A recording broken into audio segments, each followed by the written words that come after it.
Bueno, pues yo creo que podemos dar inicio.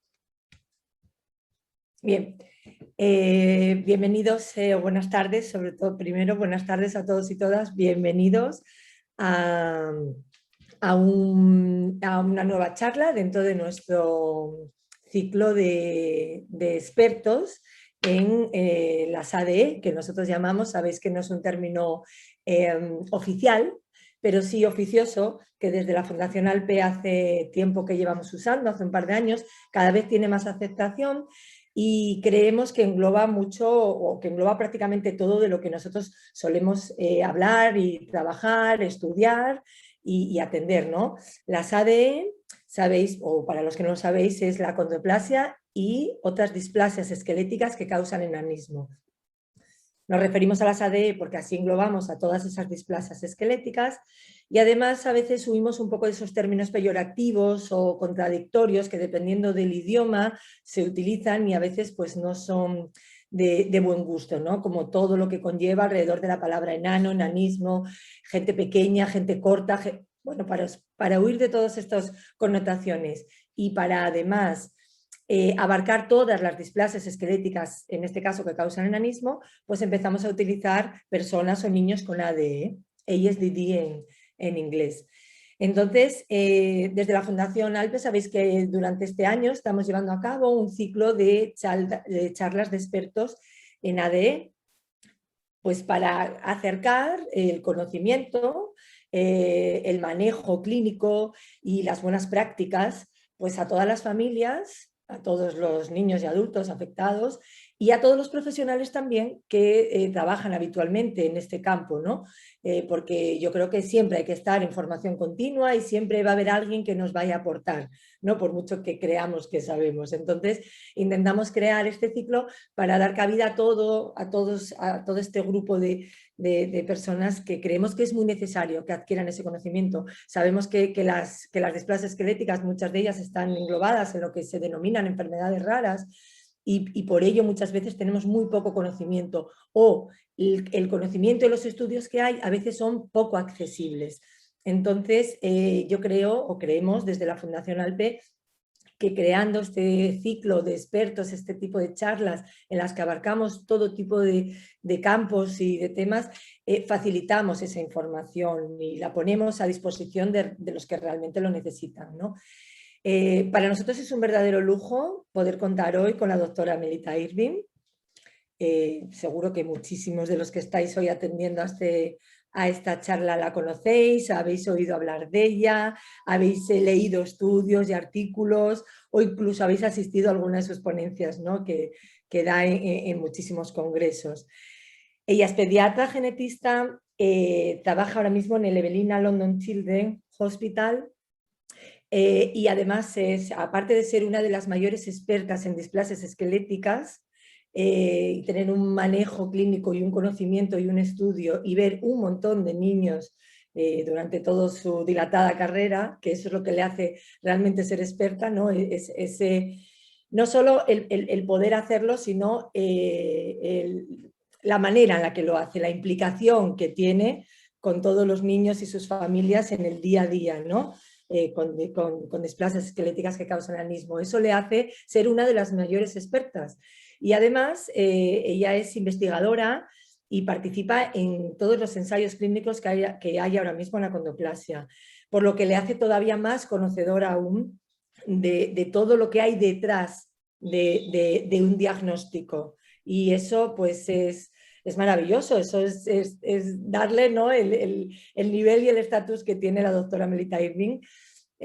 Yo desde la Fundación ALPE quiero agradecerle públicamente su colaboración, su soporte, no solamente estando hoy en la charla, sino que cuando nosotros hemos tenido algún problema o alguna duda o ¿no? alguna cuestión que nosotros se la hemos hecho llegar, siempre la tenemos aquí al lado nuestro colaborando, intentando ayudar, y eso es maravilloso porque realmente no es que esté ayudando a la Fundación ALPE, es que está ayudando a un montón de familias que afortunadamente desde la Fundación ALPE conseguimos llegar, no solo en España, sino a nivel internacional, en Europa, en América Latina. Así que nuestro agradecimiento público desde aquí. Sabe que además antes a nivel privado la hemos invitado también a nuestro Congreso Internacional el próximo año. Estaremos felices de poder contar con ella aquí, nosotros y todas las personas que asisten a él. Y muchísimas gracias por la ponencia de hoy. Creemos que es un tema muy interesante, la historia natural de los niños con ADE, y además esa pequeña radiografía de la actualidad en investigación que hay ahora, que es un tema muy de actualidad y que además muy inquietante a veces por parte de las familias que generan expectativas, pero a la vez dudas. Y bueno, creemos que no hay mejor persona ahora mismo, hay referente en Europa para poder hablar sobre ello. Así que, doctora Melita Irving, cuando quiera, encantadas de poder escucharla. Gracias.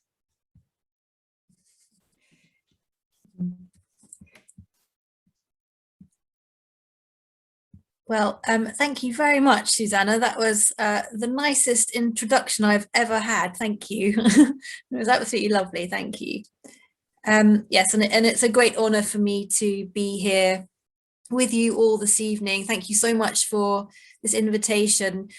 Susanna, your remit to me was, please could you talk about how to look after children with ASDD? Could you talk about clinical trials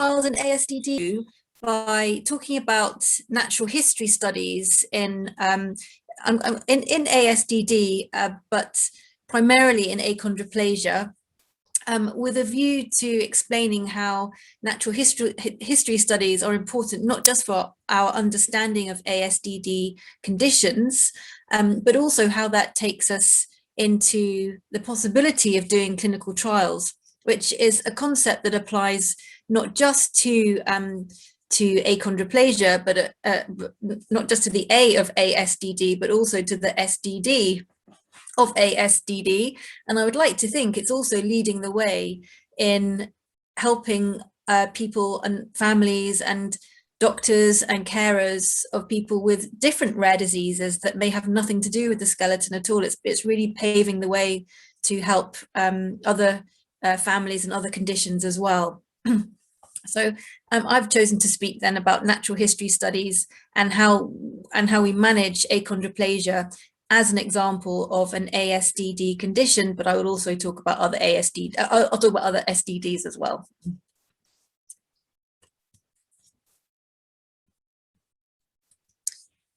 So achondroplasia gets an awful lot of airtime in the world of ASDD, and that's simply because it is the most common cause of disproportionate short stature. It is the most common type of skeletal dysplasia condition.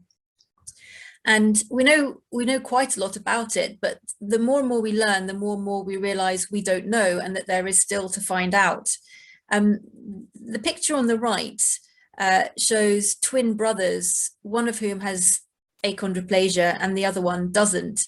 And I think it's a really good depiction of how achondroplasia can affect the body, what it does to the bones, what it does to the growth, the overall outward expression of achondroplasia, with a head size that is larger than it should be, with a chest size which is shorter than it should be, with a compensatory protuberance, a sticking out of the tummy, not least because the chest is small, but also because the back is kind of rounded like this in a shape called lordosis.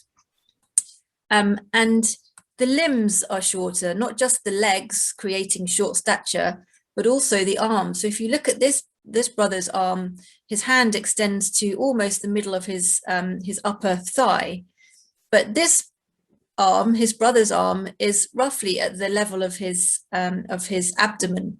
So there's a significant difference in the limb length between these two brothers.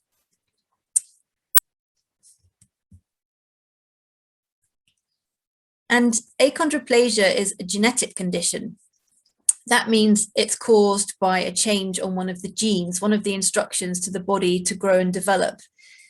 if something is genetic, it doesn't necessarily mean it's inherited. And in fact, 80% of people with achondroplasia don't have a family history of it. They're the first person in the family to have it. But once it's in them, once they have the genetic change, they have a chance of passing it on. And because we have 2 copies of every gene, it takes one change on one copy of a particular gene to give you achondroplasia. And when we pass on our genes to our children, we pass on only one copy, and it's 50-50 which one you pass on. So for somebody with achondroplasia, there's a 50-50 chance each time they have children that they will pass it on. But as I say, for 80% of people, or 4 people out of 5 with achondroplasia, it hasn't been inherited by them. It has started in them for the first time. It's a fresh genetic change. And I'm not going to go into this too much, but the gene that's involved in causing achondroplasia is an important gene in a number of body systems, but particularly important in the growing ends of the bones and in the bones in general. And the gene is called FGFR3. And for people with achondroplasia, there is the same genetic change in 99% of people. And that's here, at position 380. Genes make proteins, and proteins are made up of little tiny subunits, little blocks, like little building blocks or Lego bricks. And at Lego brick 380, where's my cursor, 380, where there should be the amino acid glycine, it's changed for a different one called arginine. And that changes the function of the protein that this gene makes, and therefore disrupts the way that the bones are growing, because this gene, this protein, is very important in the growing ends of the bones. And this slide also shows you that there are a number of conditions which are created when this gene, the FGFR3 gene, changes, not just achondroplasia, but also its milder friend, hypochondroplasia, and its much more severe version of thanatophoric dysplasia, type 2, type 1, and a more severe form of achondroplasia as well. So there are a number of conditions which are caused by changes in this particular gene, all of them related to bone issues, but none as common as achondroplasia. And what happens in achondroplasia is a disruption of something that's called a signaling pathway. So a signal is when something sends a message to something else to get it to do something.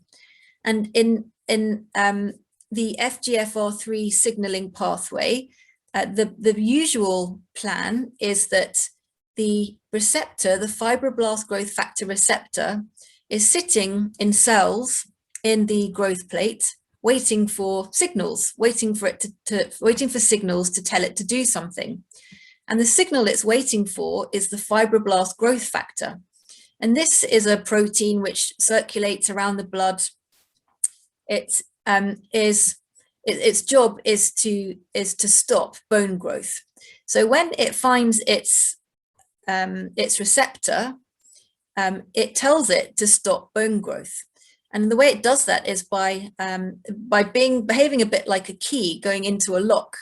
And when the key goes into the lock and the lock is turned and the door is opened so that the signal can get through, the message that it gives is to stop making bone. So there's a very fine process between allowing bone to be created, but not allowing it to be created so fast that it can't be made in a proper way. It's a slow process that has to be done properly. And so there's a system in place to control the speed at which the bone is being made so it doesn't get out of control.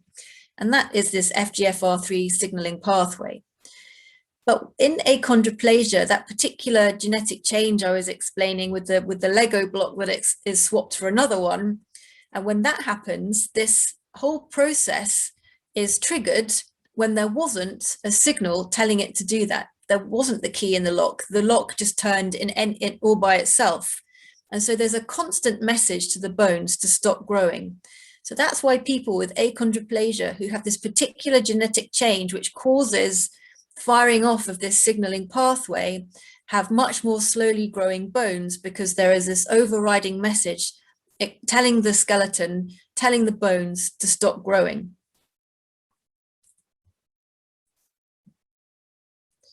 And this is just a picture to show you where exactly that process occurs.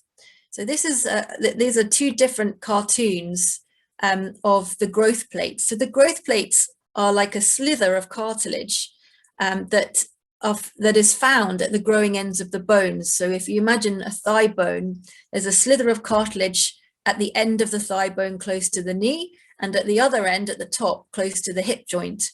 And that slither of cartilage is slowly replaced by bone, and the two ends of the bone, those two cartilage slices, move slowly further away from each other, and that's how a long bone grows longer.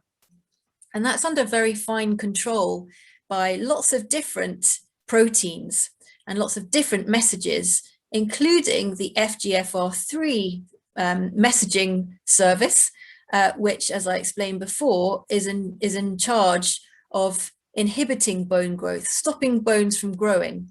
And if that process is firing off far too much in the growth plate, then the growth plate is not being replaced by bone anymore, it's being inhibited. So that the two ends of the bones growing further away from each other ceases to occur at the rate that it should. It's much more slow.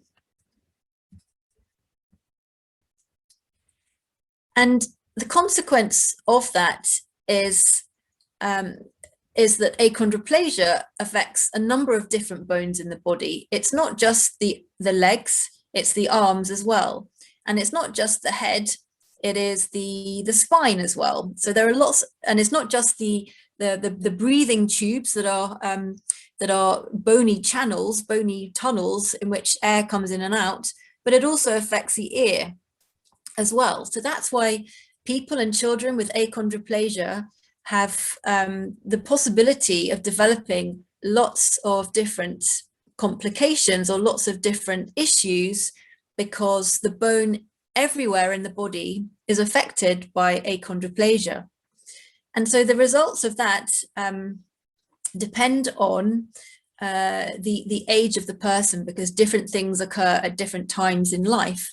And very early on, we look out for this condition called Foramen Magnum stenosis.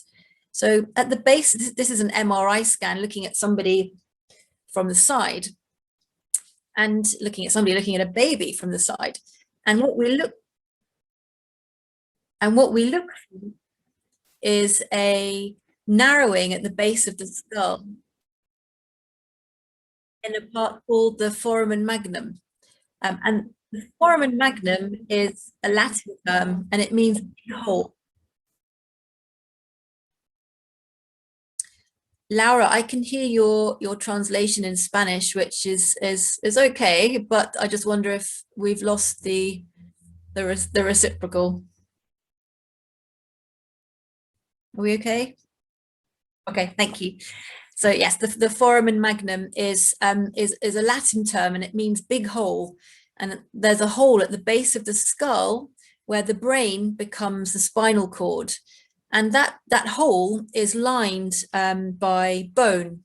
And that bone is also affected by the FGFR3 signaling issue, the FGFR3 effects of inhibition on bone growth. And the effect around the Foramen Magnum is that it gets very tight, and it can squeeze off the spinal cord as it goes through that hole. And that is a very dangerous situation, because it can cause serious problems with respect to the nervous system of that child. And hydrocephalus is another condition that we look out for in babies with achondroplasia, because of the narrowing at the base of the skull in other areas, other holes in the base.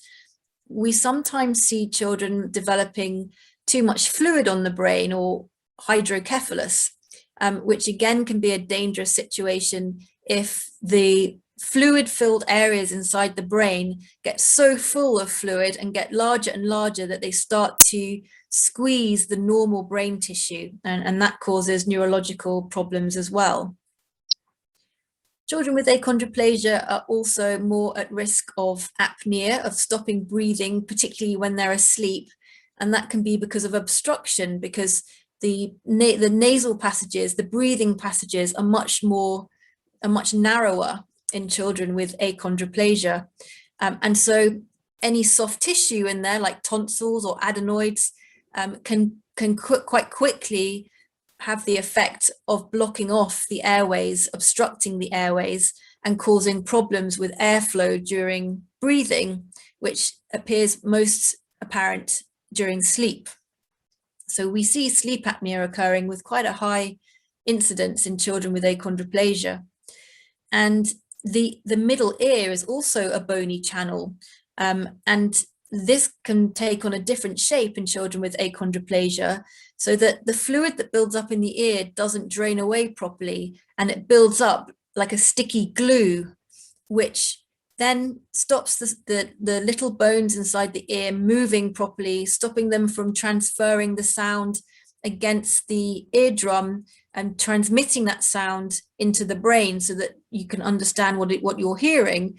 In achondroplasia, glue ear disrupts that whole process and makes hearing loss much more likely.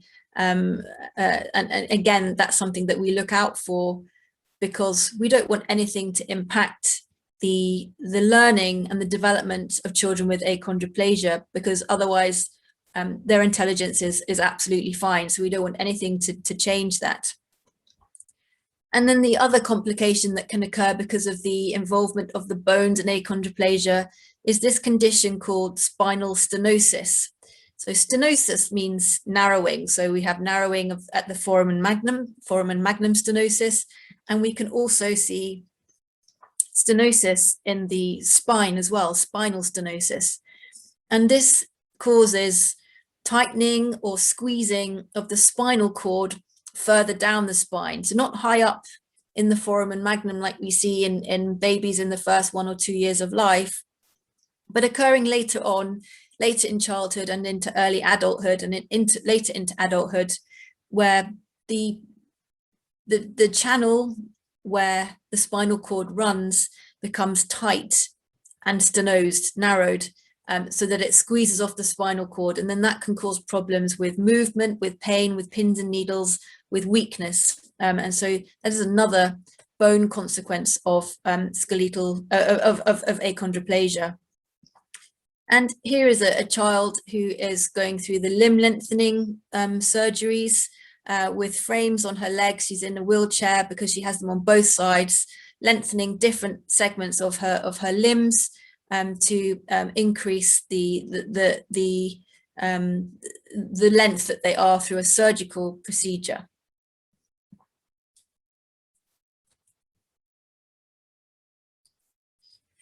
So when we look after children with achondroplasia, one of the important things that we do is look out for complications of achondroplasia that occur at different times in their lives.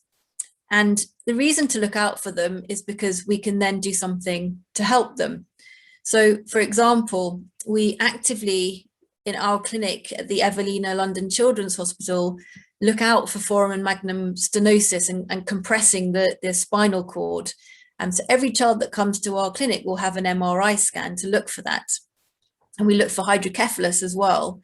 And that's not as common. It's really not as common as 6%. It's much less than that, more like 1%. Foramen magnum narrowing is much more common.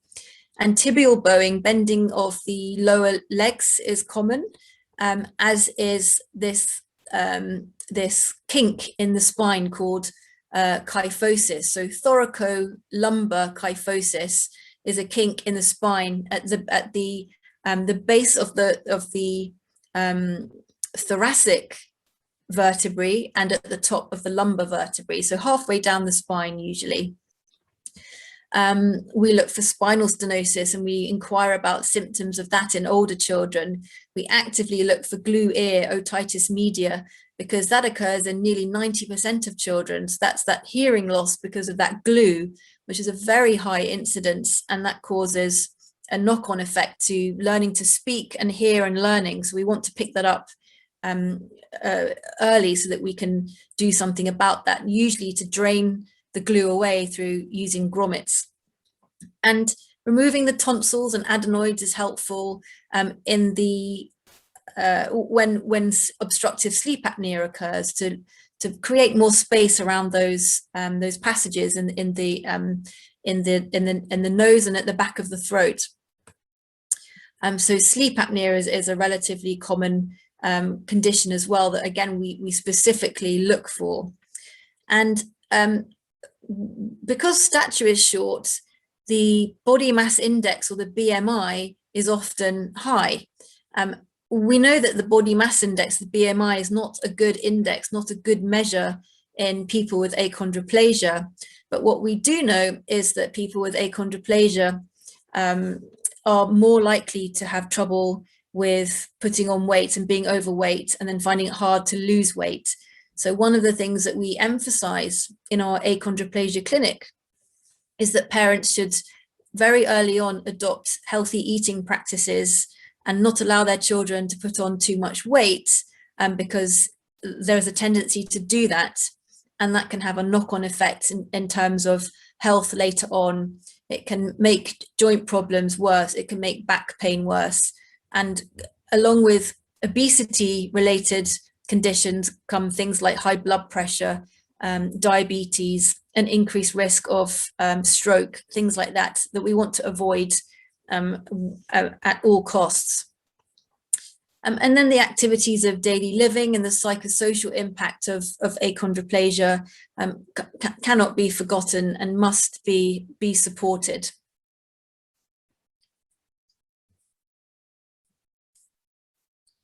So in order to look out for all of those different things and to be able to help, we have a clinic where we offer a regular follow-up, regular monitoring. And for children under the age of 2, we offer that every 6 months, and their local team will offer an appointment every 6 months as well, so that we end up seeing the children between us every 3 months. And after 2 years, if the children are well, then we change that to seeing them every year, and their local team seeing them every year. So we stagger it wherever possible, so that we are seeing those children every 6 months. And we do that in liaison with the local services. So we have our own therapists, for example, the occupational therapist, the physiotherapist in our clinic, and they will contact the local teams to make sure that advice that they're giving can be reinforced and given in the correct way by the local teams to ensure that there's always support for our patients. And we run an anticipatory surveillance system. So depending on what age the child is, we know what risks and what complications they might be facing. And so we actively look for those things.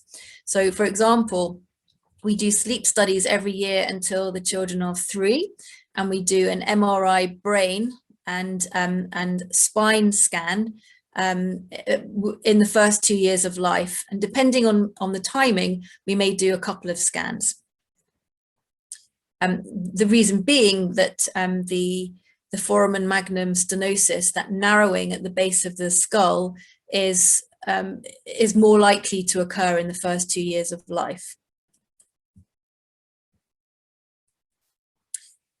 So we have quite a team to be able to deliver on that.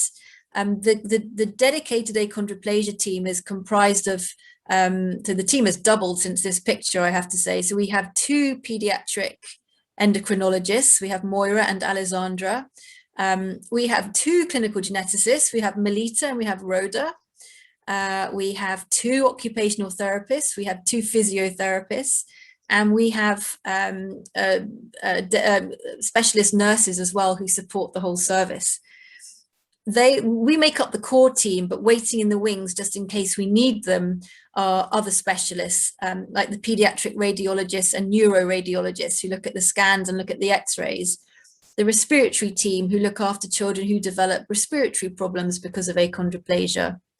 We have neurosurgeons, we have ear, nose and throat specialists, we have a specialist dentist and a specialist orthodontist, and we have a psychologist as well.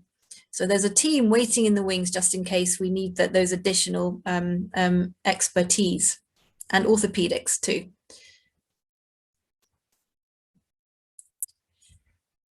And we have normative charts for children with achondroplasia so that we can really map their progress against the progress of other children with achondroplasia. Because it makes no sense to map the progress of a child with achondroplasia with one who doesn't have achondroplasia. And this applies to other skeletal dysplasia conditions as well. And here's the chart, the height chart that we use for children with achondroplasia. These are the normal ranges for children at certain ages. So if we look here at the age of 6, the shortest child with achondroplasia is down here. The tallest child with achondroplasia is up here, and this is a range of normal. And that's the same for the charts with children who don't have achondroplasia, a similar range of normality here, but above those of children with achondroplasia, because the difference in the way that they grow. And head circumference charts are very important to use in achondroplasia. Plotting the size of the head on a chart for children with achondroplasia is really important, because if you plot it on the chart of that was designed for a child who doesn't have achondroplasia, the values will firstly be off the top of the scale, and secondly, they look like they're growing incredibly fast, raising concerns that there may be fluid building up inside the head, and then prompting somebody to do brain surgery, neurosurgery, to put in a shunt to drain away that fluid. And once you have a shunt in there, that's a lifelong piece of plastic that's inside your brain, draining the fluid down through your neck and into your abdomen. So once that's in there, that's never coming out. So we want to make sure that if shunts have to go in, they go in because there is an absolute necessity for them, and not because somebody plotted the head circumference on the wrong chart and it looked like it was growing really quickly, concerning specialists and putting shunts in unnecessarily. So this is a really important thing for infants with achondroplasia, so their parents and their specialists must have the achondroplasia specific charts and not the charts for children who don't have achondroplasia. And the same thing goes for development. So children with achondroplasia have a different shaped body. Their heads are larger and heavier. Their arms are shorter, often stiffer at the elbows as well. Their legs are shorter. And they can be very bendy as well. There can be significant joint hypermobility and flexibility in the joints in the legs, as well as other joints too. So children with achondroplasia have ways of moving that incorporate all of those different physical characteristics. So they do things at a different rate. They do things in a different style. So children with achondroplasia will often show this posture called the snowplow, where they push themselves off their head instead of pushing themselves off their hands. And they do it in reverse too. So there's the reverse snowplow as well. And these moves are all normal for children with achondroplasia. And this chart depicts the normal range of developmental milestones in children with achondroplasia. This is normal for children with achondroplasia. It's different from children who don't have achondroplasia, but this is normal for them. And if children are developing in accordance with this time scale, then their development is normal. If they are not walking until much later on, then that is when we deem something abnormal. There's something else going on here impacting their ability to walk. They should be walking for a child with achondroplasia at this particular age, and they're not yet. So there's a problem that we need to actively seek out. So again, it's vital that we use charts for achondroplasia for children with achondroplasia and not charts for children without achondroplasia. Positioning is really important as well when the babies are young because of this kink in the spine, the thoracolumbar kyphosis. So pretty much every child with achondroplasia has this little kink in the spine, and it's because the vertebra, that the building block of the spine is underneath there, the first lumbar vertebra, or L1, is wedge shaped. It's a slightly different shape to the others. So if you put a child who is not able to sit by themselves yet in a sitting position, they crumple up and they slump, and this particular vertebra ends up sticking out and causing this little kink in the spine. This is normal, but what we want to avoid is it staying permanently, because ordinarily when the children become stronger in their bodies and they're able to sit up by themselves and make their bodies stronger and straighter, then that kink will go away. Sometimes if their spine is not protected before they can sit, then that kink will stay stay permanently, and that can be dangerous for the spinal cord underneath. It can kink off the spinal cord and cause neurological problems at that level. So until children are able to sit by themselves, it's important that their spines are supported straight and they're not allowed to sit in that C-spine type position. So that involves making sure that they don't, as parents, you don't use the slings that you wear on the front of your body to hold the baby in. When you feed them, you have to put an arm underneath them to keep their spine straight. They're not left to sit in unsupported seating for any length of time. And that applies to car seats as well. Babies should be, until they can sit by themselves, should be in lie-flat car seats. And yes, I already talked about BMI. This is just to remind me that weight is incredibly important. It's the weight of children with achondroplasia must be kept within normal limits for achondroplasia. Otherwise, all of these later complications will occur and will make life difficult. And we have been looking at ways to grade the degree of narrowing of the foramen magnum to find those children who have a normal amount of narrowing at the foramen magnum, and pick out the children who have a much more severe narrowing at the foramen magnum. So that's the achondroplasia foramen magnum score type 4.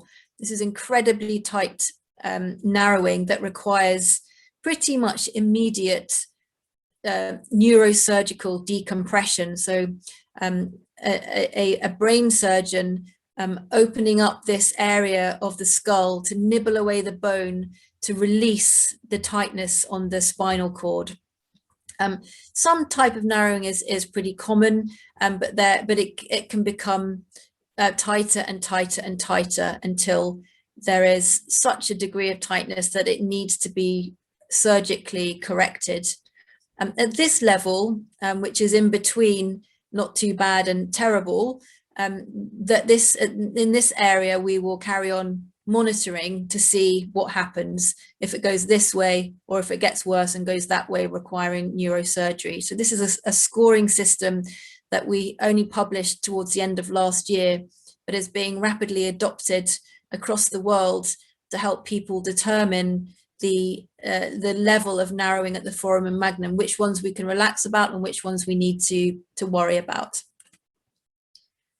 So I said I'd talk about observational studies, baseline observational studies, and the reason that these to me are really important is because we really don't know that much about the natural history of conditions that fit within the ASDD definition.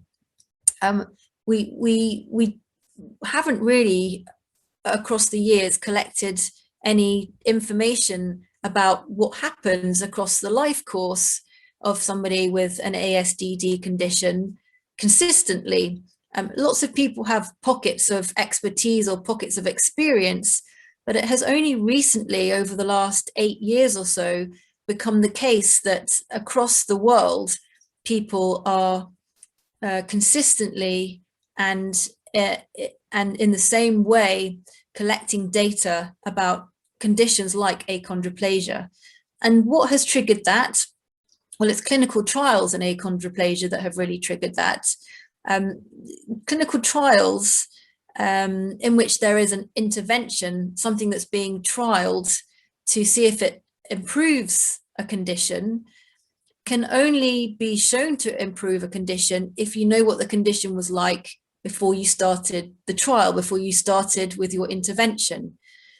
And when BioMarin, for example, started their trials, and they said to different specialists, how will we know if our drug is making a difference or not?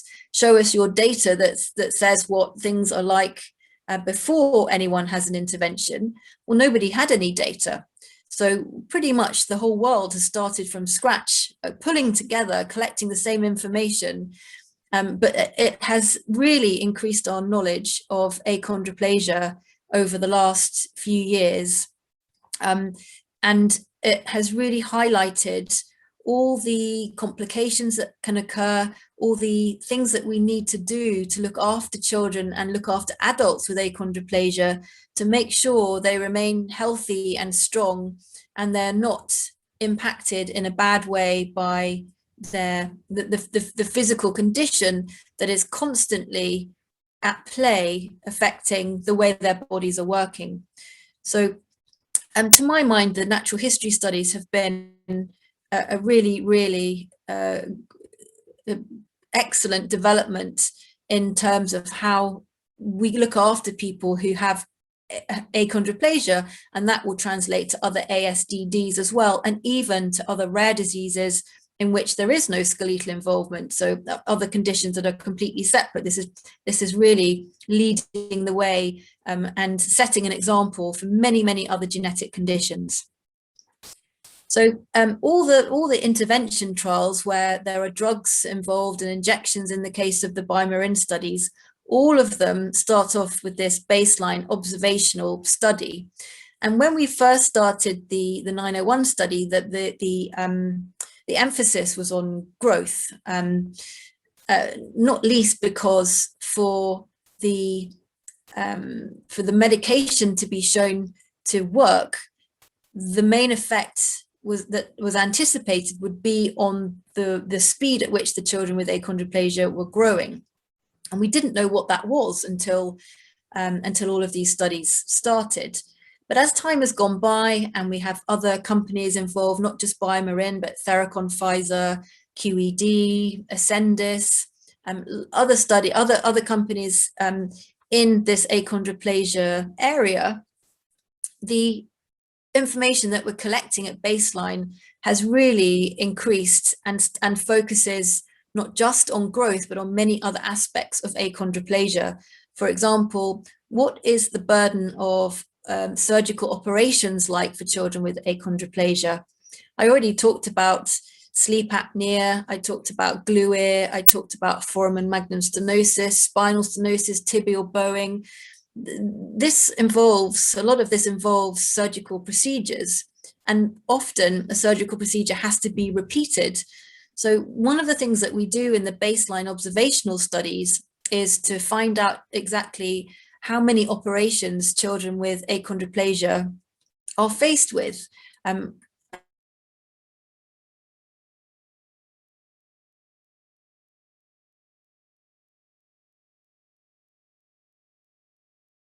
As there is a range of normality, but we're collecting that information just to really understand what life is like in that respect for children with achondroplasia. And that extends to questionnaires that we do to find out about the psychosocial aspects of achondroplasia, to find out about how it impacts upon the ability of the children to undertake activities of daily living, and what their function is like. Can they get dressed? Can they get undressed? Can they go to the toilet themselves? Do they need help? And other things as well, like their general health, how much pain they're in, which doctors they see, which specialists they see. It's really collecting together a hugely rich source of information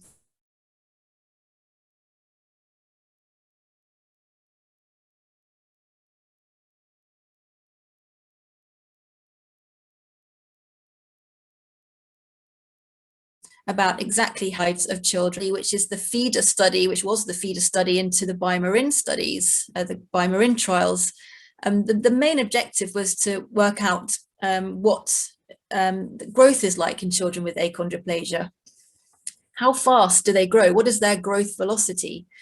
The idea being that when the children then moved, some of the children then moved into the drug studies, we could see what the effect had been on their growth rate. It's not necessarily because our first and foremost, we wanted to make them grow faster. What we wanted to see was that the drug was having an effect upon the bones. I talked to you already about the problem that the FGFR3 genetic change causes to bones, what it does at that slither of cartilage, what it does to the growth plate to inhibit bone growth. So the idea was that if this drug was having an effect to try and improve what's going on at that growth plate, then the knock-on effect of that would be to increase the rate at which the children were growing. In other words, it would signify that the bones are responding. So checking growth velocity is a proxy to see what effect the drug is having on bones in general. And we know that bones, other than the leg bones and are part and parcel of achondroplasia. The skull is a bone, the base of the skull, the foramen magnum, is a bony ring. The bones that surround the nasopharynx, the nose and the breathing airways, are part of the condition. The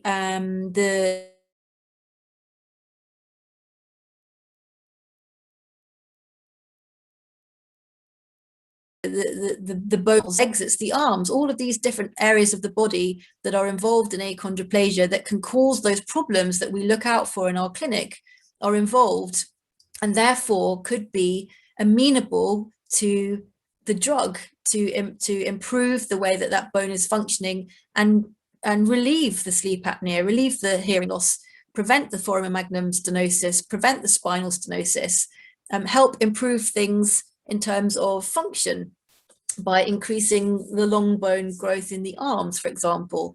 But it starts with growth velocity, because then that signifies that the bones are responding.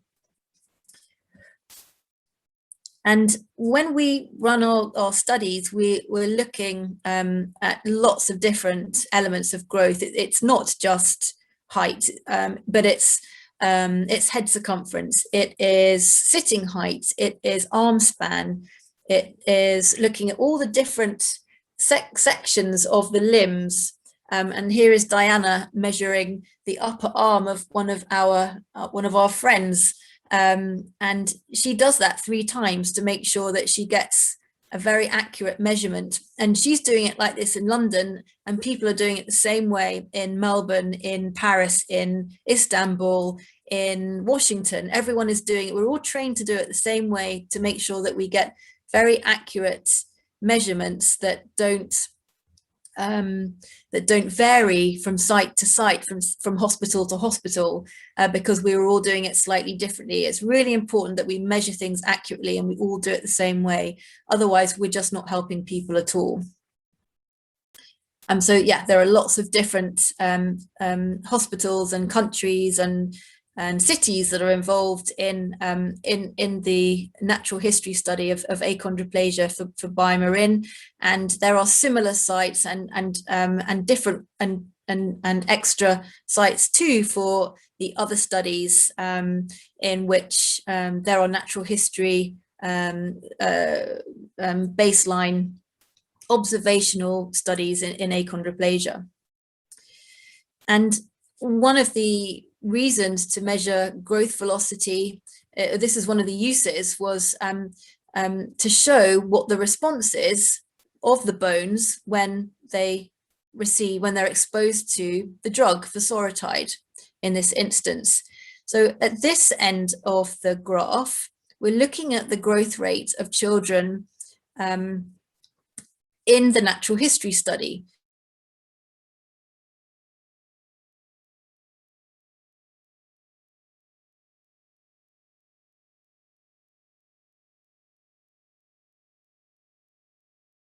So it's pretty much the same for the blue line. These have been in the natural history study, and we were able to see exactly what their growth rate was at the start point, and it was about 4 centimeters a year. So children with achondroplasia grow at around 4 centimeters a year, and we know that because lots of them have been through the natural history study, where we measured their growth over as long a period of time as we needed to determine how fast they grow over the course of a year. The children who got the Biomarin drug started to grow faster. So this is after a year on the drug, they were growing just under 6 centimeters a year, so just under a 50% increase in how they were growing before. Whereas the children on the placebo, on the dummy drug, carried on growing at the same rate as they had done in natural history, because they didn't get the active drug, they got the dummy drug.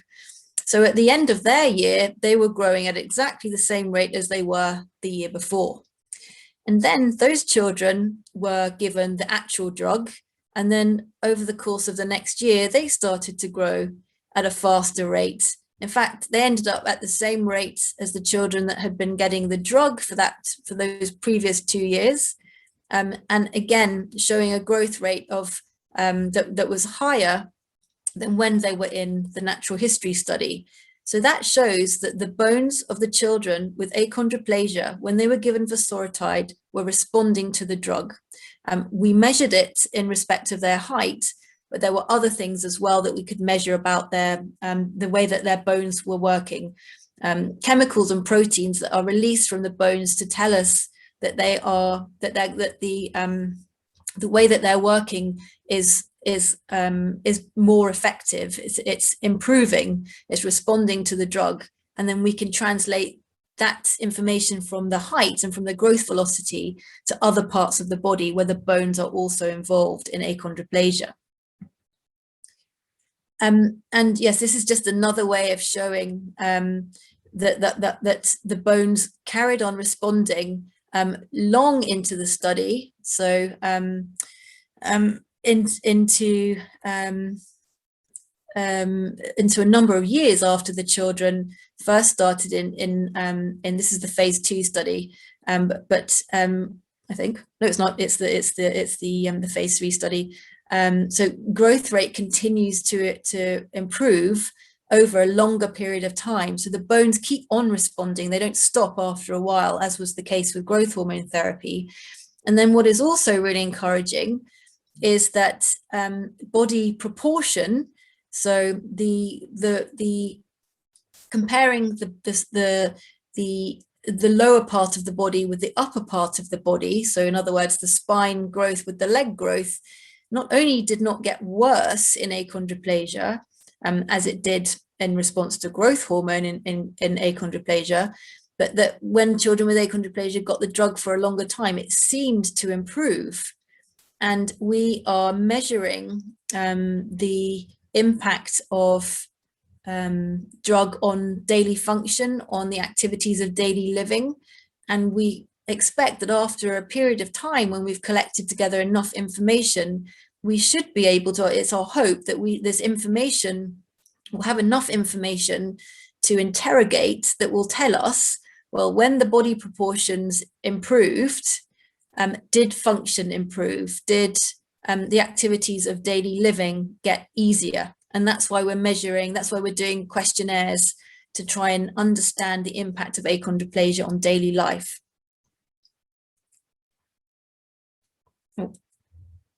So on the basis of the natural history study, of children from 0 months to up to 17 years or final adult height, this has stemmed a number of different studies. The 202 study was the first one that was done to see if the drug was safe, if there are any side effects, and the drug was safe. And there didn't appear to be any side effects apart from some redness around the site of the injections. And so that study has moved into an extension study. So there are children that have been on the 205 study that started in the trials in 2012, 2013. So the longest running trial of them all is this one, 202 going into 205. And then because it was safe and there were no side effects, the phase 3 study was rolled out. And this is a study that says, is this drug doing anything to help? So we need more children involved, and we need to introduce the placebo arm as the control. And it's double blinded, so nobody knows who's getting the drug and nobody knows who's getting the dummy drug, the placebo. And then after a year, we were then able to compare the two groups, the kids that were getting the actual drug with the kids who are getting the dummy drug. And that after that year, after all the kids had rolled over at the end of their year, then that's when the code was broken to see which ones were on the blue line and which ones were on the brown line of the graph that I showed you previously. And now all of those kids are again in an open label extension. So all the kids that were in that first bit, the placebo kids and the other kids, all of them are now getting the drug, and they will do until they reach final adult height. So it looks like it's doing something useful in these children. Their bones are responding. So then we were able to give it to younger children, 0 to 5 years, to see if it had an effect, a useful impact upon younger children. And again, there was a group of children who were on the dummy drug and a group of children who were getting the actual drug. And after a year, everybody rolled over onto actual drug into the extension study. And there's a number of children again continuing on in the extension study. And this is the last trial that BioMarin will be running in the achondroplasia program. And it's a smaller trial, but it's looking specifically at the role of vosoritide of this drug on the foramen magnum.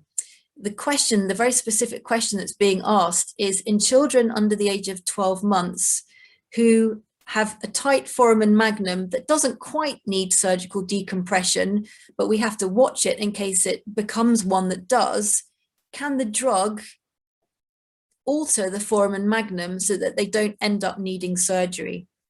And so there are 20 children that are being enrolled in this study, only at 2 or 3 sites, one in Australia, in Melbourne, and a couple here in the UK, nowhere else, just those 3 sites. 10 of the children will be receiving drug, they'll be randomized to the drug, and the other 10 children will be getting what we call standard of care. We'll just be following them as we would ordinarily do. We'll be watching their foramen magnum to see if it goes from a 2 or 3 up to a 4, and then comparing those children, what happened to those children with what happened to the children who are getting the drug.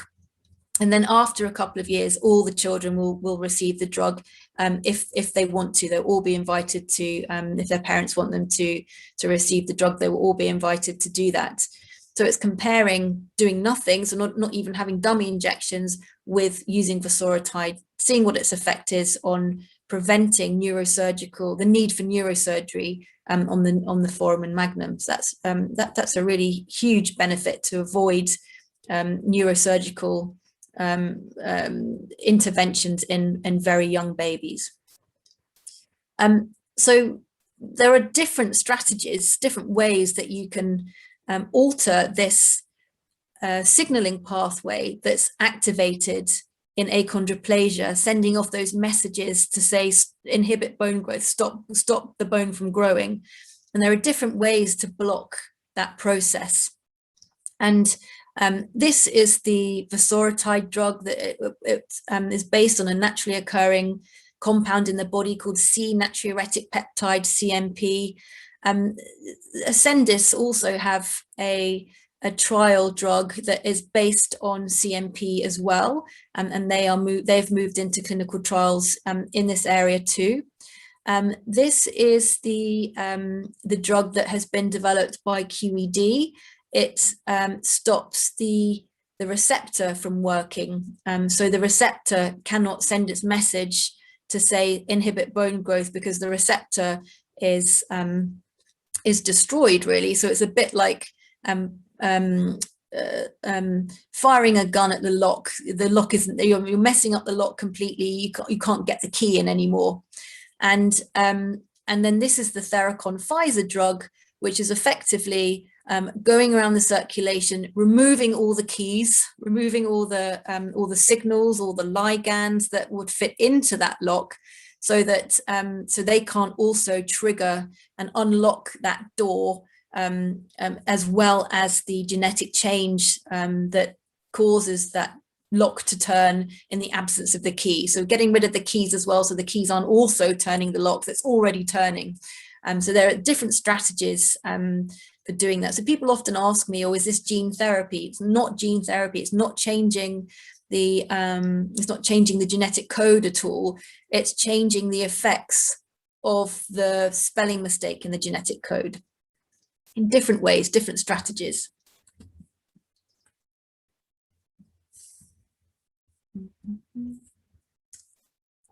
So I did promise that this wasn't going to be all about achondroplasia, because as we know from this classification system that gets revised and rewritten every 4 years, I'm just thinking that I think Chile will be the next time that this will be rewritten for the International Skeletal Dysplasia Society meeting. So next year this will be rewritten. But the last count, there were about 450 different types of skeletal dysplasia condition, not just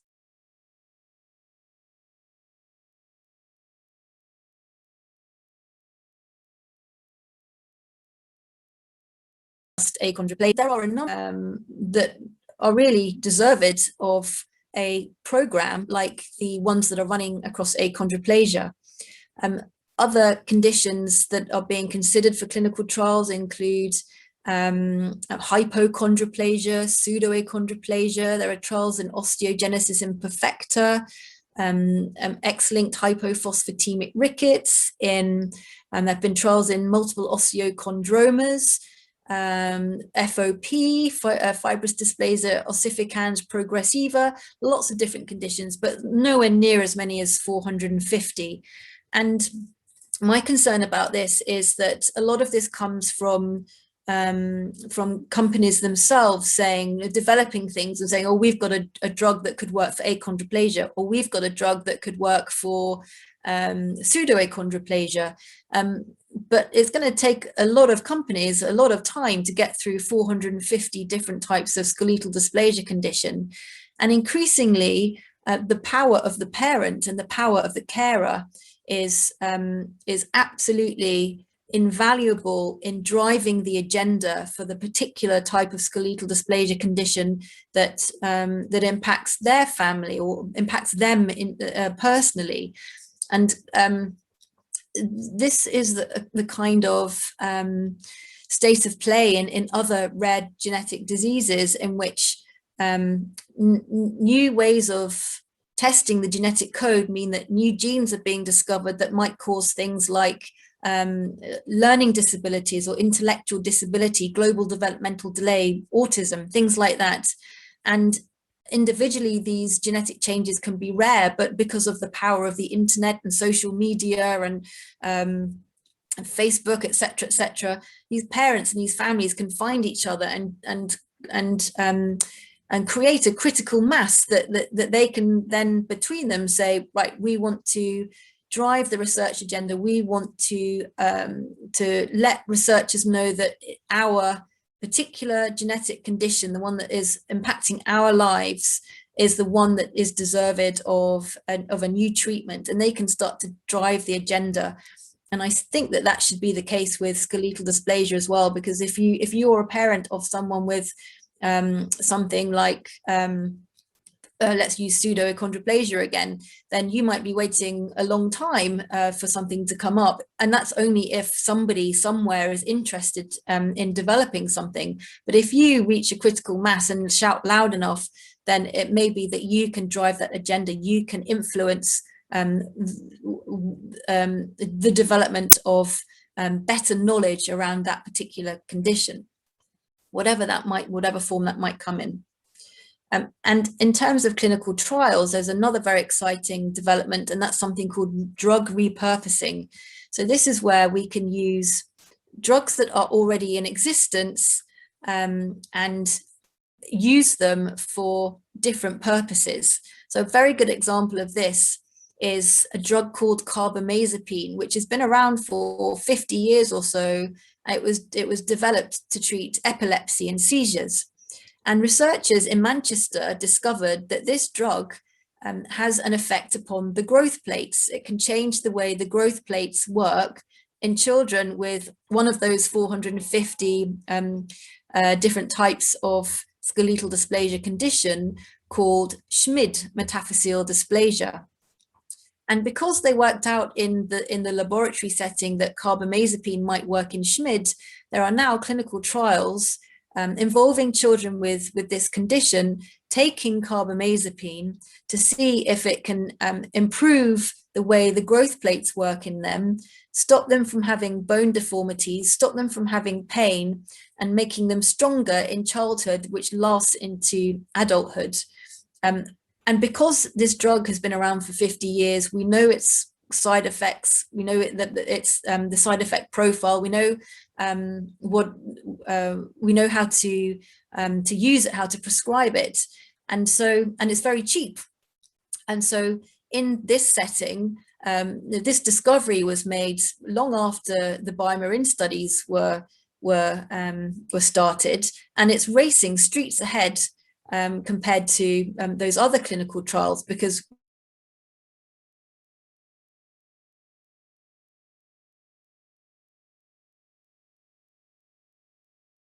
we already know a lot about side effects, but we still have to follow a very clear clinical trial protocol so that if there are any benefits, we can demonstrate them without any shadow of a doubt.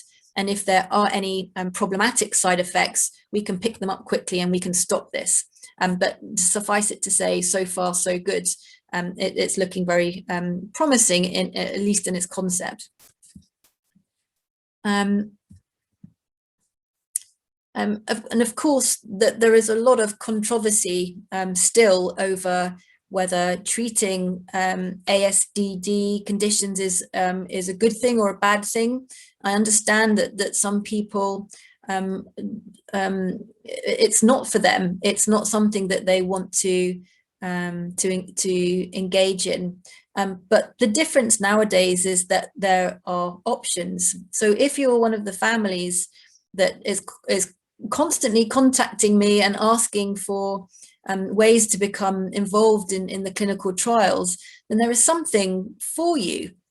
And if you are a family for whom this is not something that you want to partake in, then you don't have to. But now we have not just one option, but several options that will become available over the next few years, potentially each of them having a different effect at a different time, that may ultimately mean that children with achondroplasia, a very complex condition, will go into adulthood in a much stronger, much healthier,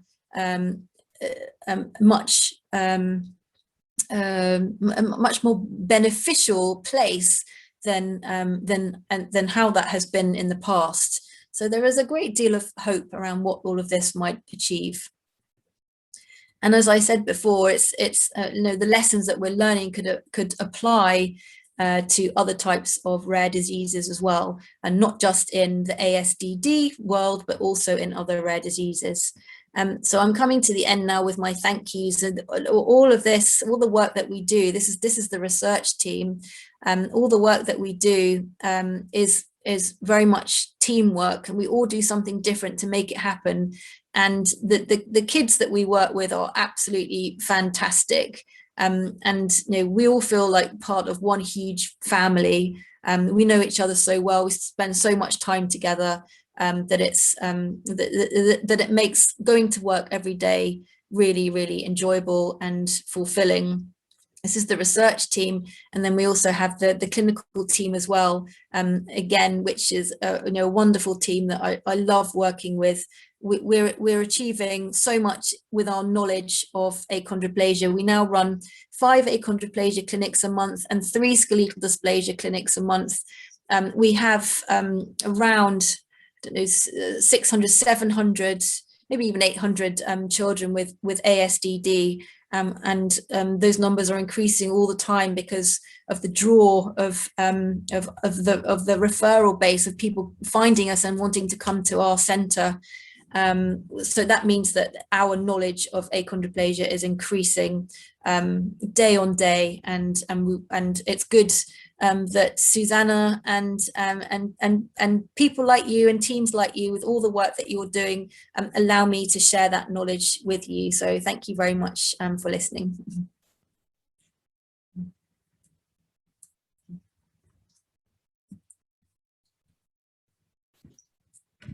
Bueno, Melita, te mandamos aquí siempre un aplauso virtual, así, aunque no podamos estar presentes.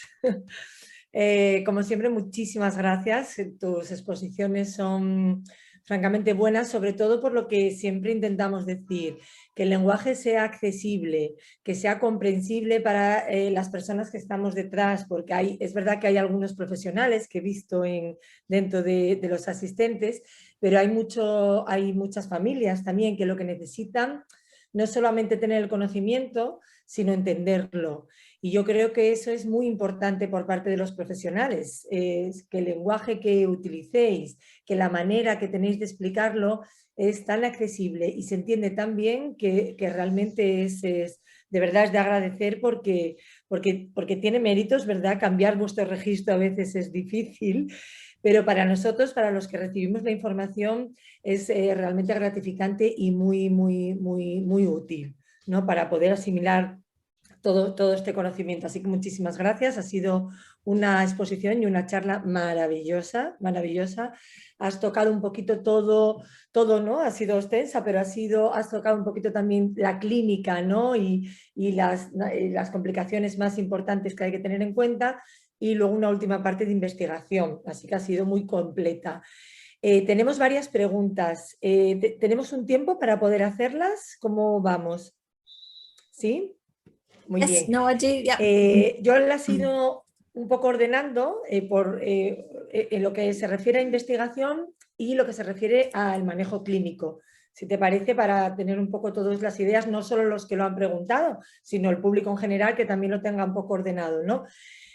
Podemos empezar por la última parte, por la que has terminado, que es la investigación, porque han sido como las últimas que han llegado, ¿no?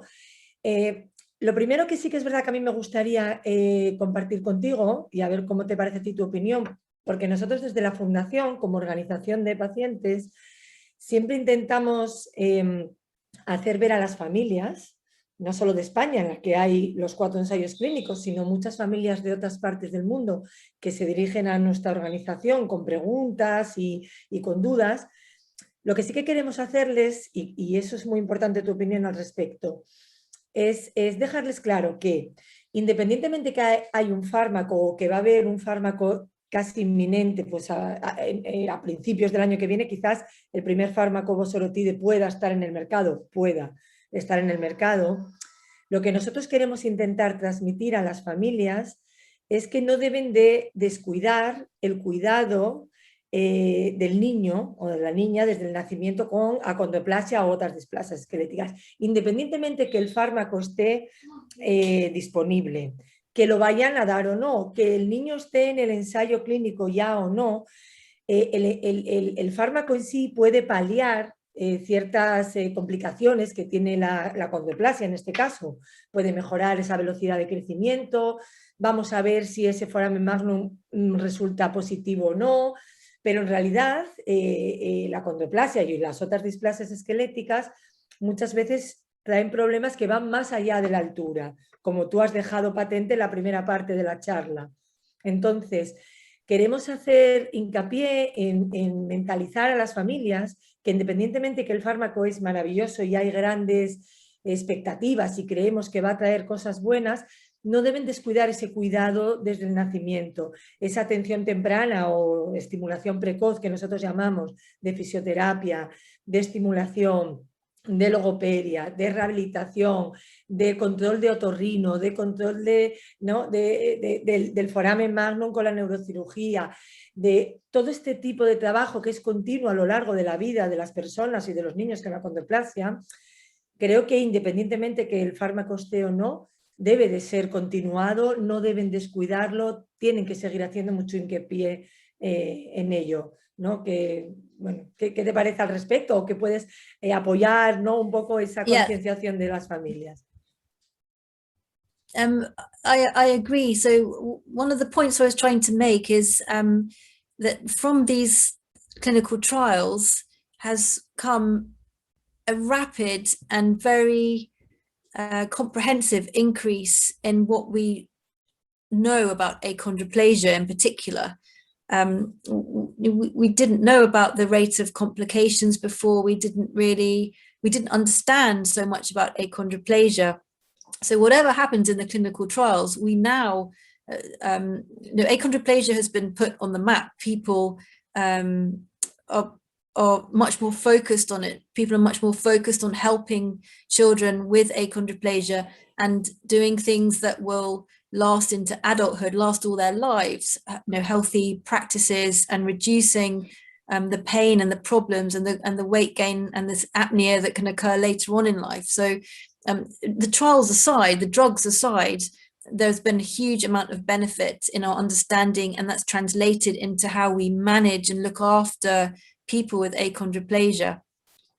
I think one of the other points that you were making, Susanna, is that these drugs are not curative. They are meant to try and ease things, try and prevent some of the complications, try and improve certain aspects of the way that the bones grow, how they can impact negatively when they're not growing properly. The drugs are trying to alleviate that, to try and make things a bit better. These are not going to be curative drugs. These are not intended to bring people with achondroplasia into the height range of average stature people. That's just not going to happen, and that was never the intention. But there are the options now for families to be able to tap into these drugs, especially if they are brought to market from next year, the next couple of years. It's going to open up the possibility of improving the many different aspects of achondroplasia.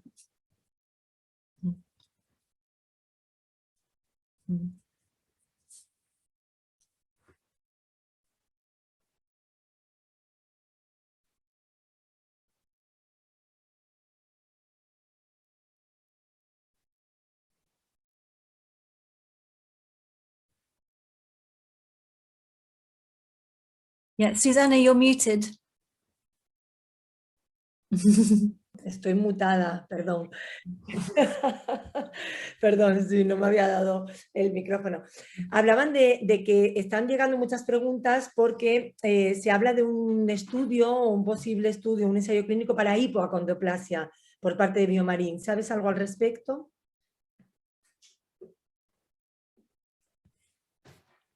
Yes, I do. So well, there's a question in the chat from Adam Park. Adam, hi Adam. Adam's asking about hypochondroplasia and its and the complications.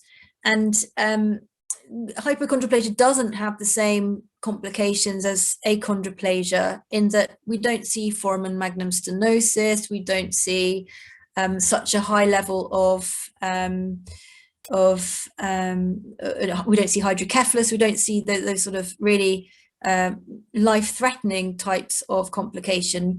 But that's not to say that hypochondroplasia doesn't come with significant challenges, and we certainly know from the many families that we also see in our achondroplasia clinic, that they share it with the hypochondroplasia kids, that there is real want and need for clinical trials in hypochondroplasia, just as there has been in achondroplasia.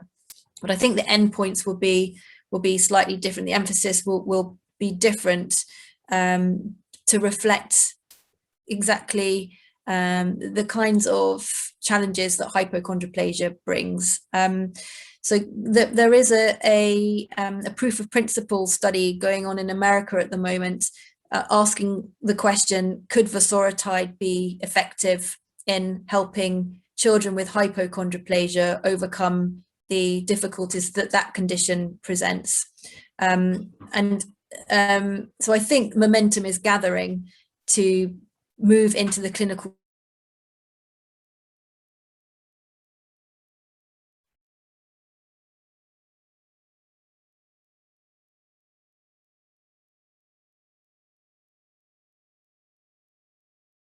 trials picture.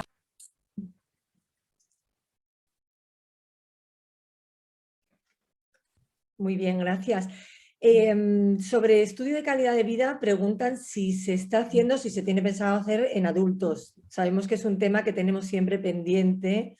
Se ha estudiado en muchos niños, afortunadamente también, pero tenemos los adultos, ese grupo de adultos está ahí un poco complicado, incluso la transición de los niños o de los cuidados de niños a los adultos, incluso los hospitales a veces son pediátricos. ¿Hay algún tipo de estudio de calidad de vida para los adultos? ¿Se están recogiendo a través de esos estudios también en edades adultas? Adultas nos referimos, pues eso, mayores de 18 años. Yes, there are, again, because we have focused a lot of effort on understanding the course of achondroplasia in children. We want to see how that translates into adulthood. And if we do things in childhood and we say that they're going to last into adulthood, how do we measure that? How do we know that what we say is true?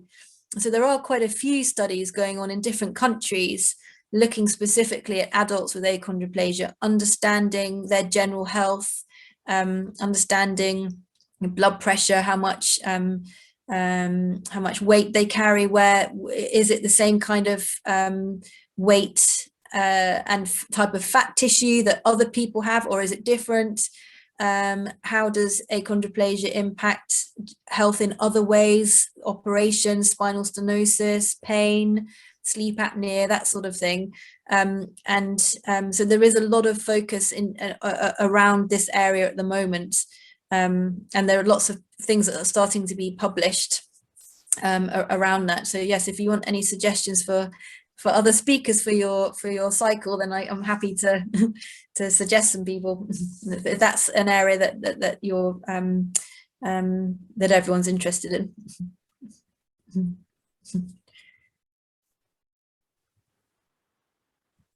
Perfecto, pues sí, nos pondremos en contacto contigo porque es aquí, nosotros sabemos que hay una asignatura pendiente con los adultos y con el cuidado de ellos, así que sí que es realmente interesante. Siguiendo con investigación, hay otra pregunta que dice, si empiezan a tomar el fármaco de vosoritide, no sé si se ha quedado como congelada. A ver. Sonia, ¿tú me escuchas? Ahora, si hay algún niño que ha empezado a tomar el fármaco, el vosoritide cuando esté en el mercado, ¿habría o sabes si habría algún problema en cuando estuviese otro medicamento, ¿no? Otra droga en el mercado, algún problema para cambiar de uno a otro? ¿O una vez que empiezas a tomar un medicamento tienes que continuarlo ya para siempre con ese? Porque son dudas que a veces nos preguntan. Como vosoritide, Biomarin va a ser el primero que aparezca en el mercado, pero quizás llegue Pfizer o QED y a lo mejor con resultados mejores, hay familias que no saben. Si llegase el caso de que un segundo fármaco llegase al mercado o un tercero con resultados más positivos que vosoritide y mi hijo ya está tomando, ¿habría algún problema en cambiar? ¿Eso se ha estudiado, se ha contemplado? ¿Por lo menos se está encima de la mesa ese tema? Yeah, I think as investigators in all of this, we are intrigued to know what these drugs might look like in combination, and whether there might be an effect through timing. So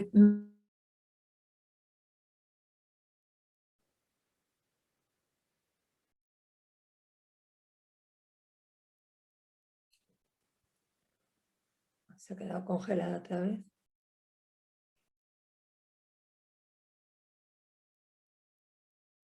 Preventing spinal stenosis later on in childhood, and the Ascendis drug might be really good at bringing back the pubertal growth spurts. So it could be tempting to think that that one might work better than another at different times, and they could even work well in combination. But we just have absolutely no idea about that at the moment, because well, even vosoritide, which is the most advanced in its clinical program, is still a relatively new drug. We're still learning about the full potential of its effects, and then the others are still in very early phase trials. So it's impossible to answer that question right now. But yes, we have all considered you know, what the future might hold in terms of these drugs in combination, or at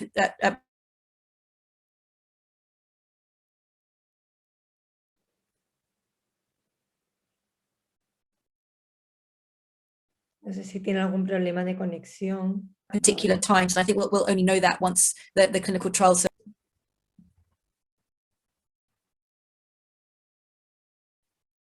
Vale. Hay varias preguntas también con respecto al manejo clínico, ¿no?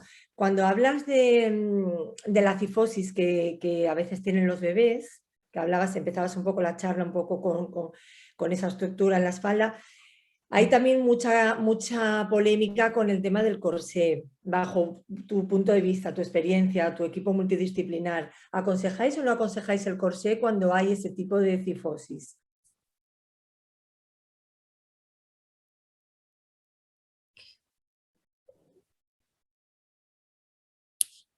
So this is another area that is we've still not settled upon the right way to manage kyphosis. I think we are all agreed on handling babies and young infants with achondroplasia in the early days to try and support the spine for as we call it, spine care. But what we don't understand is why some children will appear to be more prone to the kyphosis remaining outside of early childhood and going on into later childhood, and for some why it was never an issue in the first place. And then there's a whole spectrum of kyphosis that occurs that we can grade from mild to moderate to severe. And so depending on on that severity grade is when the decision is taken to introduce a brace, or whether to move straight to surgery, or to try a brace to stave off surgery and then perform surgery if that has not been effective. And so I think we're still collecting information to understand the best way to manage and look after kyphosis, to try and avoid that. But people, you're right, people are doing things in different ways, because we just don't have a consensus yet.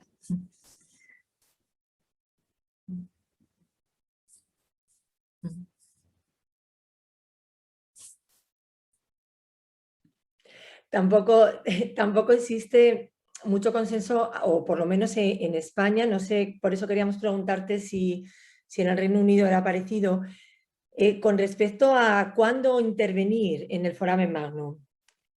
¿Qué estamos viendo en España? Que ha habido un incremento de las intervenciones con respecto a hace unos años, ¿no?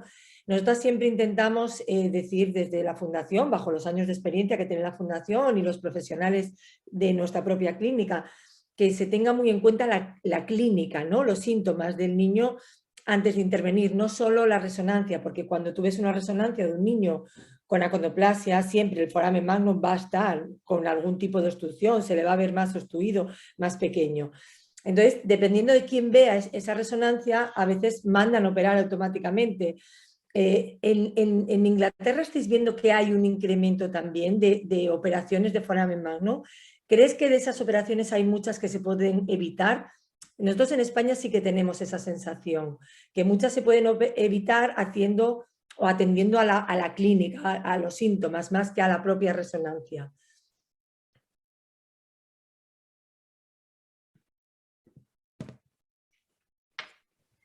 So the thing that has changed in managing the foramen magnum over the last few years is that it's now accepted pretty much everywhere, not completely, but pretty much everywhere, that all babies with achondroplasia should have an MRI scan.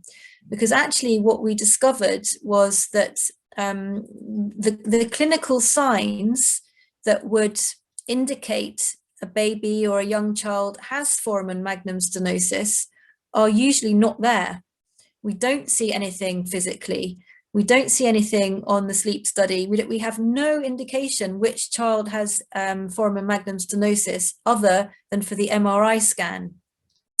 So, and what we also know is that if foramen magnum stenosis goes untreated, it can have lasting effects into childhood and later on into adulthood, impacting learning and development and cognition in a negative way, and causing weakness of the upper limbs as well. So we now know that it's really important to actively look for foramen magnum stenosis, not just wait for it to come to you. But your point about when do you decide to decompress a narrow foramen magnum and when do you decide to leave it is a really important one, and that is why we designed under the leadership of our neurosurgeon that we work with at Great Ormond Street Hospital, a scoring system.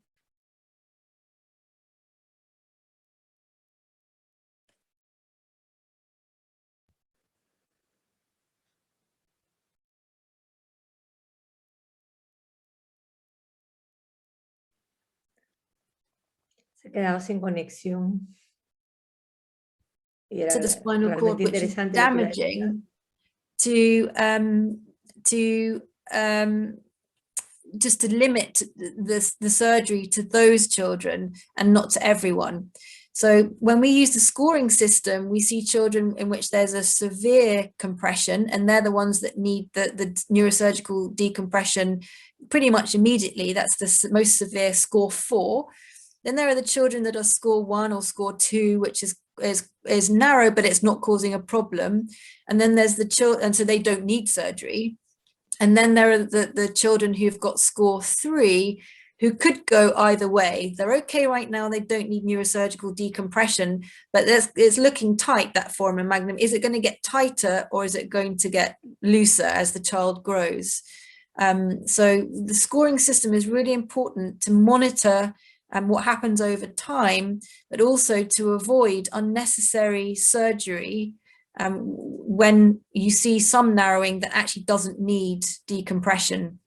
So yeah, if you see an increase in surgery, that's probably because more and more centers are now looking actively for foramen magnum stenosis, because we realize now that it doesn't present itself in any other way than on the MRI scan with some pretty scary images when the spine is when the spinal cord is squeezed.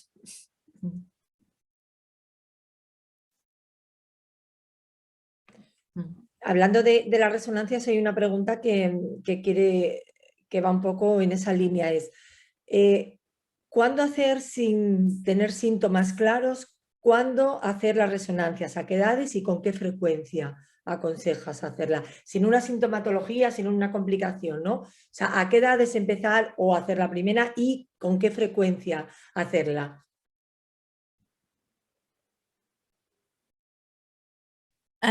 So we do MRI scans as soon as the children present. So we don't wait, we do them straight away. And that's not least because there is a risk that with undetected foramen magnum stenosis, that child could become seriously ill out of the blue, unexpectedly, with no prior symptoms. And the worst case scenario is for sudden infant death. So we don't want to wait until we see any issues like that. We do the scan straight away. What we haven't quite decided yet was if the child is, say, 3 months old and you do an MRI scan and everything looks fine, will it stay fine for the next 2 years? Because this is an active process for the first 2 years of life. And then after 2 years, there's no change in the foramen magnum anymore. It's kind of set. But we still haven't quite worked out when it's a timely moment to repeat the scan, and if the scan needs to be repeated at all. Just taking it back to the helpful role that the natural history studies and the clinical trials have brought to our understanding of achondroplasia. With the 209 study, that study that we're looking specifically at the effect of vosoritide on the foramen magnum in children under the age of 12 months, we're doing scans every 6 months for the first few years of life. So we will be able to find out from that study what is the natural history of the foramen magnum if we do a scan at 3 months, and then a scan 6 months later at 9 months, and then a scan 6 months later at 15 months, we'll be able to track the dimensions of the foramen magnum in children on vosoritide and children not having vosoritide to see what happens. It's likely to be different in different children, but I think we'll get an idea of the general general way that the foramen magnum changes over time, so that will then inform us how frequently we should be doing these scans outside of the trial setting as part of regular management and regular follow-up of.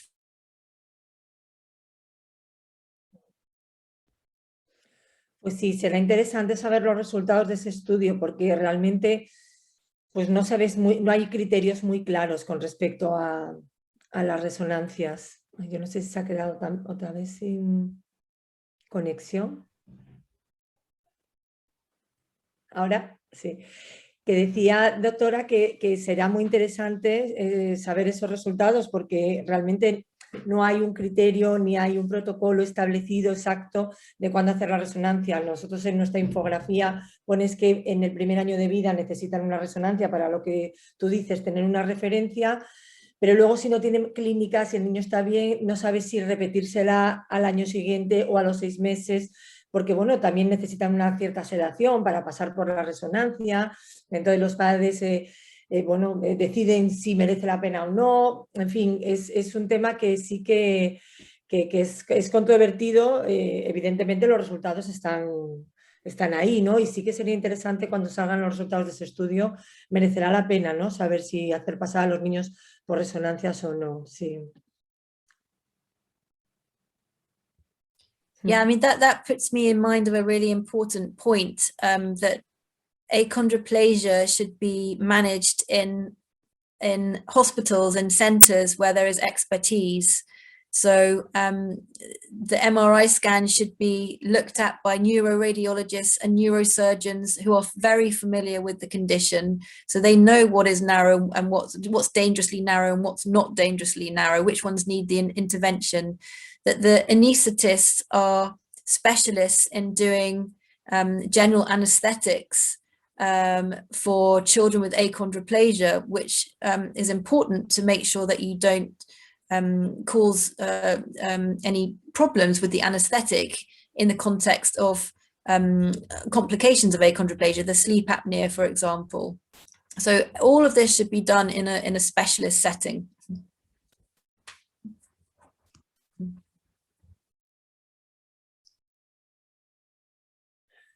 Totalmente de acuerdo, todo nos lleva al mismo camino, o sea, que es el buscar los grupos de excelencia y los equipos multidisciplinares pero de referencia en displasias esqueléticas, ¿no? Un grupo multidisciplinar y además tiene experiencia, porque la interpretación de los datos es igual de importante que la recogida de esos datos, y hay veces que depende de quién los interprete, las consecuencias son unas otras. Eso es una lucha continua que tenemos todos los países para que haya centros de referencia y todas las personas puedan ser derivadas directamente desde el momento en el que naces a que seas visto por esos grupos de multidisciplinares de referencia. Sí, totalmente de acuerdo. Nos quedan nada, yo no quiero abusar más de tu tiempo, te voy a hacer un par de ellas más. Hablan sobre las apneas. Las apneas del sueño avanzan con la edad, se incrementan esas apneas del sueño, o niños que tengan apneas del sueño que no sean del sistema nervioso central, que tengan apneas del sueño, no tienen por qué esas incrementarse con la edad, pueden curarse o pueden parar o pueden cesar esas apneas. It goes in fits and starts. So we see the central apnea, so the messages that control breathing that come from the brain can be they don't get through sometimes, especially in the context of foramen magnum stenosis, and so we see central apnea in the young children with foramen magnum stenosis, and sometimes we also see obstructive apnea in those very young children, because the messages from the brain make everything around here floppy. They don't stimulate the nerves properly, and so we see floppiness in the airways, causing obstructive apnea, and that's a picture called mixed apnea. And then going out of early infancy and into early childhood, obstructive sleep apnea becomes more common, and that's why we do sleep studies for children every year until they're 3. And then things seem to improve, but then it can come back again in respect of obstructive apnea a bit later on in childhood, going through into adulthood, so around the transition time. And then obstructive sleep apnea can become more common again in older adults, often as part of being overweight and being obese, and that comes part and parcel with sleep apnea, as it does for other adults who are obese and overweight. So it occurs at different times in life.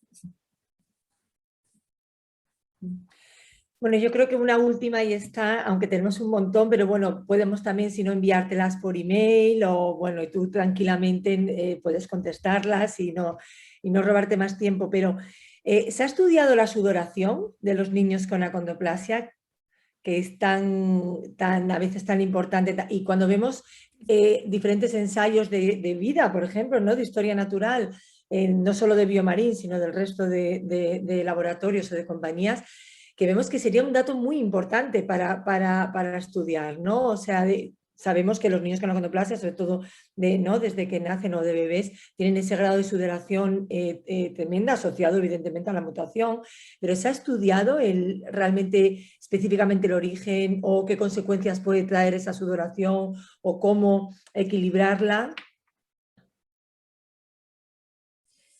Yeah, sweating is quite common in children with achondroplasia, and we think that must have something to do with one of the pathways, one of the chemical pathways that is linked with the FGFR3 pathway. We think it's maybe to do with the C-natriuretic peptide pathway. So that's the pathway that is triggered by the vosoritide drug and the Ascendis drug.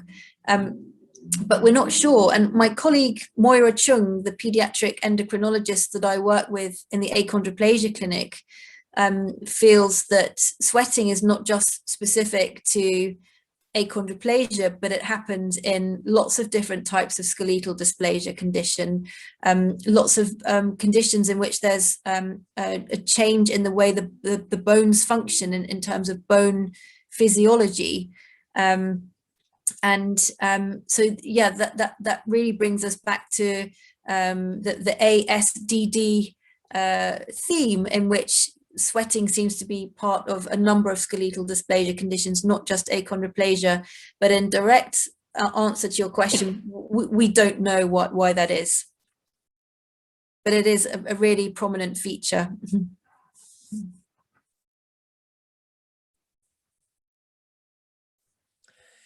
Bueno, la verdad es que podíamos seguir un montón de tiempo hablando contigo, que es un verdadero placer y un verdadero gusto, pero bueno, no, sabemos que se hace tarde, no queríamos tampoco abusar mucho más. Reitero de verdad, muchísimas gracias, doctora. Para nosotros es un verdadero placer, es un verdadero lujo tenerte con nosotros en nuestro ciclo de expertos. Para todas las familias que así nos lo están haciendo saber y algunos de los profesionales que hoy también ha estado conectado, les ha encantado, quieren que te los transmitamos, les ha encantado la exposición. Es un público además que no solamente desde España, hay un montón había familias también de Inglaterra, del Reino Unido, de Latinoamérica, de otros países de Europa. Bueno, quiero decir que no solamente nos quedamos aquí, sino que has llegado a muchas partes del mundo a través de estas charlas y queremos agradecértelo enormemente una vez más. Y seguimos en contacto, como siempre sabemos que estás ahí para ayudar no solo a la fundación, sino a todas las familias que a través nuestro necesitan siempre de tu ayuda y de tu soporte. Así que muchísimas gracias, nos veremos enseguida, el año que viene en nuestro congreso, casi fijo. Y bueno, pues intentaremos también ir al Congreso Internacional de Displasias, donde nos vimos también la última vez en Oslo, y seguir compartiendo conocimiento y experiencias, que es la mejor manera de avanzar, ¿no? Y de estar actualizados. Muchísimas gracias y que tengas un buen día, doctora. Thank you very much. It's been lovely to be here with you, and I look forward to seeing you next time. Seguro que sí. A todos los asistentes, gracias otra vez por estar aquí. Esperamos que os haya servido de ayuda y de información, y sabéis que cualquier duda que tengáis podéis enviárnoslo al correo de la fundación, porque procesar toda la información a veces en este momento no te salen dudas, y quizás cuando vayas pensándolo te surgen, pues no hay ningún problema. Nos enviáis al correo de la fundación todas las dudas que tengáis y nosotras, si podemos responderlo a nosotros lo haremos, y si no se las haremos llegar a la doctora. Muchísimas gracias por estar aquí y atentos a redes sociales y al correo, que os enviaremos nuestra próxima charla en el ciclo de expertos en ADEE. Buenas tardes, buenas noches, buenos días para algunos que estéis conectados desde muy lejos.